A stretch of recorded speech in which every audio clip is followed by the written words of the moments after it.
your podcast and YouTube blog covering the German startup scene with news, interviews, and live events.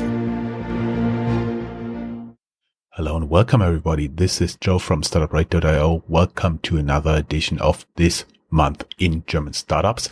Today we are bringing you a very special annual tradition. We do a 2020 review, 2021 outlook. Welcome to This Month in German Startups by Startuprad.io in a transatlantic news recording with Chris in New York. How are you doing, my man? You're doing fine there in Big Apple? Good. We are counting the days. I'm wearing my inauguration t-shirt that says, "What if we tried someone else for a while?" So we'll see about that. And apart from that, all good.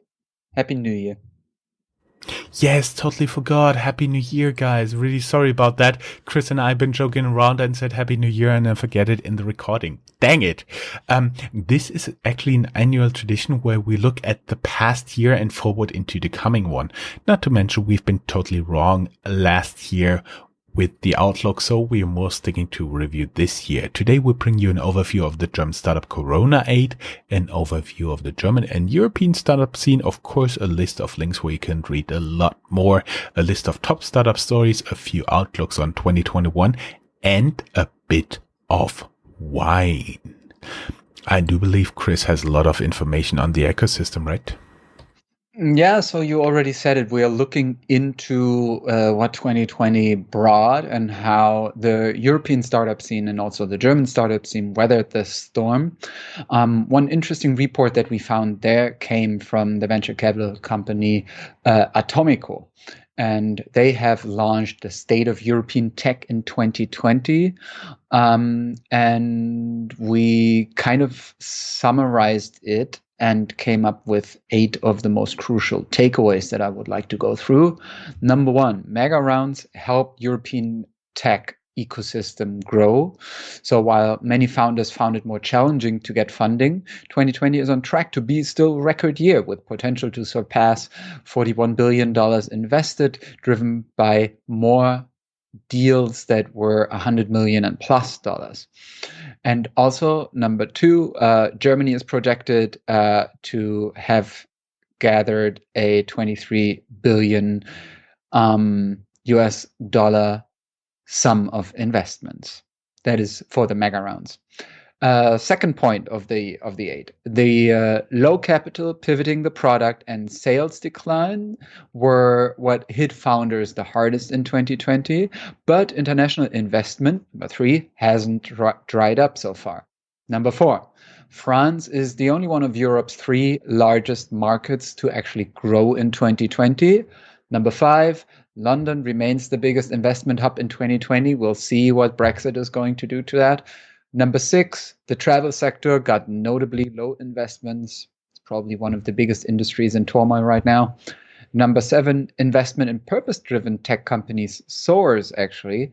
And number 8, gender and racial inequality still prevails in the European tech system.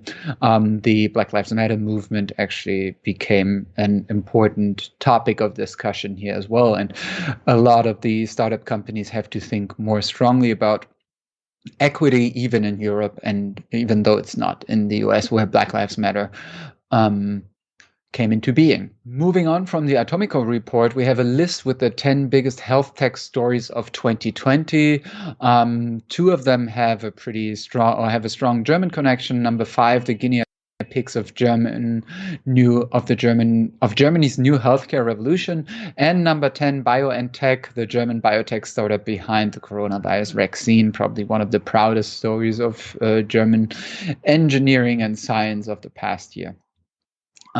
We have a report, hot or not, where European VC funding went in 2020 by PitchBook.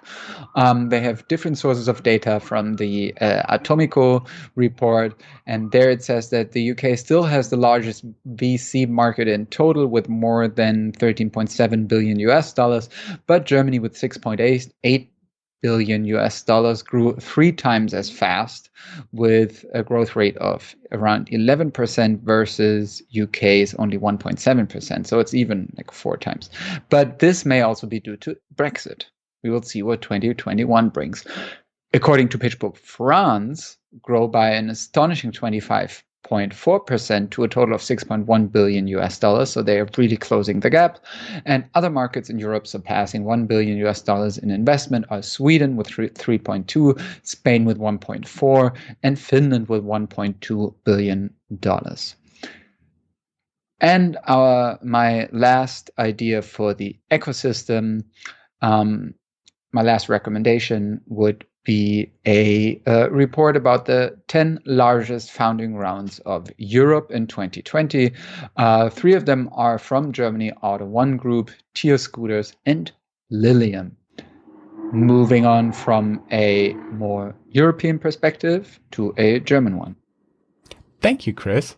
Let's see. We do have the German Startup Monitor, an overview of the German startup scene, which is backed by the German Startup Association. This year, more than 1,900 startups participated. The largest share of the participating startup, note there is a bias here, have been in Berlin, 70.7%, Rhine-Ruhr area, think Cologne, Düsseldorf, and so on, 12.8%, Munich 6.5%, and Hamburg 5.8%. This is one of the reasons we try to highlight so many startups from different areas, since not only every 5th startup is in Berlin. Please note that we try to have approximately 20% of our interviews from Berlin to give these startups also a fair representation. On average, a startup in the survey employed 14.3 employees, up from 13.3 in 2019 and 12.3 in 2018. Despite Corona, 90% were planning to hire people. 15.9% of founders are female in the survey, slightly up from the previous year, 15.7 in 19 and 15.1 in 18. Universities play a central role as a core for startup clusters, especially Germany's Technische Hochschulen, technical universities, aka TU, like TU München, KIT, RWTH Aachen, LMU München, Universität Mannheim, Universität Bremen, WHU, TU Berlin, TU Darmstadt und FU Berlin. 20% of founders have a migration background. Most important technology is AI. More than 26.7% of startups have a software as a service business model. 68.8% of all startups focus on a B2B business, and 26.5% on a B2C business. So that means 2/3 are B2B, 1/3 is B2C, and there's less than 5% left which do have a B2G, business to government business model. Most important funding source for the founders are their own savings, used by almost 80%, and government programs used by almost 45%. Business angels, just 1/3. Actually, 18.6% of participating startups have VC funding, while more than double, 42.3%, want funding. International investors. Do you hear that? Startups in Berlin, 39%, Munich, 29%, Hamburg, 22% are the most frequently funded by venture capital. I do believe this was a lot of numbers. Go down here in the show notes. You could click and find everything there again. Really sorry to bother you with so many numbers. I do believe Christian has a fintech survey. More numbers. Awesome, right? Yeah, all journalism will always come up with numbers in audio. People love it. But I mean, what is interesting there, just to highlight 2 of the numbers, I think, or like 3 of the findings. Number 1 is, I think it's interesting that the distribution of the companies, or where the companies sit, actually make for a pretty diverse picture, and that it's not just all Berlin based. Number 2, it's interesting that the number of around, or the share of around 20% of founders who have a migrant background. So it's usually in Germany, that means first or second generation immigrant, is close to what it is in society. So it's around 20%, I think, in the whole society. It's more like 25, 26. So still a small gap, but probably one that can be considered closing, whereas the number of female founders, of course, is astonishing. And even though you said it's slightly up from last year's, I mean, we're basically looking at 15.1 to 15.7, 15.9%, and that's basically statistical noise. So obviously 15% is not the share of women in German society. Moving on to the fintech survey, even more numbers by German bank Comdirect, an online bank with a small startup program. They're part of Commerzbank, and they conduct an annual fintech survey in Germany. Also, here are some of the highlights: that the volume of top 3 deals down by more than 50%, 12 fintechs 12 fintechs were able to attract more than 100 million euros in funding. The top 20 funded fintechs got more money than the other 414 fintechs. And top locations here were Berlin, Munich, Frankfurt, and Hamburg, where 72% of all VC funding was raised. We also have a list of Germany's largest venture capital rounds in 2020 overall. Please find that in the show notes. And that lets us move on to the number one topic of 2020, COVID and the coronavirus. Yes, and again, you will see differences between all the large venture capital rounds, especially European perspective, German perspective, because one we got from Sifted, which sits in London and is part of Financial Times, and the other one is an independently run blog here from Germany. It's called Deutsche Startups. So you'll also have a difference in numbers here, and don't ask us because it's really confusing. You have like 5 sources and 10 different outcomes. It's always like that with startups here. I did dig a lot into Germany's Corona aid for startups, and I have a lot here. Admittedly, I took most of the information from the German Business Angels Association, as well as KfW, which is the German government-owned development bank, which administrates lots of the money, as well as the Bundeswirtschaftsministerium, which is the Ministry of Economics of the German federal government, which basically hands out the money to all the entities that finally give out the aid. Okay, so that said, Germany extends its 2 billion euros. It's like 2.4 billion US dollars startup Corona aid program from spring 2020 until June 30th, 2021. It was a pretty easy decision, I assume, since not all of the 2 billion euros of the original program have been spent. The 2 billions have been equally divided into 2 pillars called philosophically Pillar 1 and Pillar 2. Pillar 1 is 1 billion, like 1.2 billion in US dollars, is direct aid for startups who already have external investors. As of December 31st, 860 million, 86%, have been committed by KfW, which administrates all the money. You can learn more on their website about the program. Unfortunately, in German only. KfW also provides aid to startups and companies which they call a strong relation to Germany, which may also apply to your company. Maybe you can check their website. Pillar 2 is a matching facility where on a one-on-one basis the government matches investments. As of December 31st, only 556, like 56%, have been committed. This program is administered by KfW, the development bank, and the development bank of each state. Yes, 16 different ones, and you have to apply at the bank in your state, and all the 16 programs have slight differences and sizes.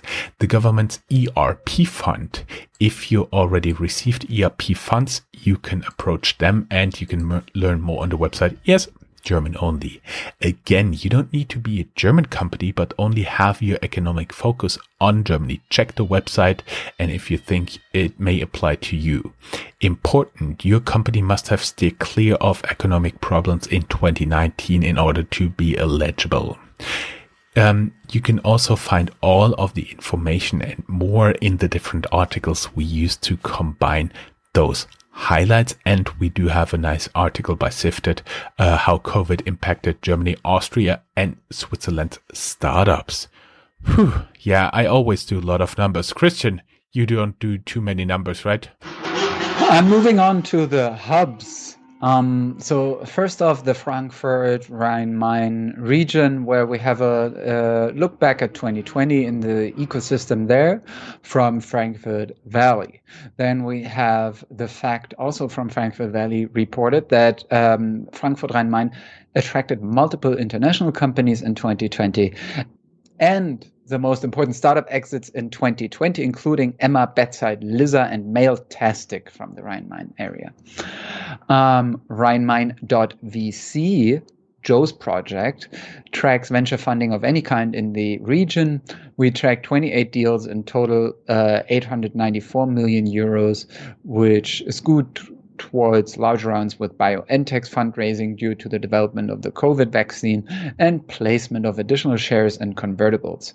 The official publication will follow soon. Up until then, you can check what's already there at Rheinmain.vc. That's RHINEMAIN.vc.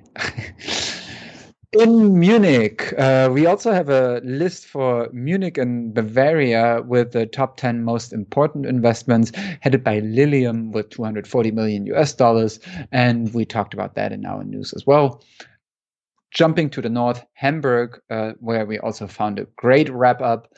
VCs are holding back. Corona aid did not always help. And the mood was still overall positive. Just like in our podcast. Thanks for that wrap up. Looking ahead. Looking ahead, yes, there is a saying, I don't know to whom it's attributed, but it goes like forecasts are always difficult, especially concerning the future. So we collected some outlooks for you, but they may be totally wrong, like last year.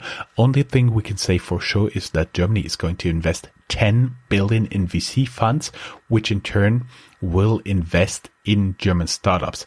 As said before, a few hundred millions from the Corona aid for startups are also left.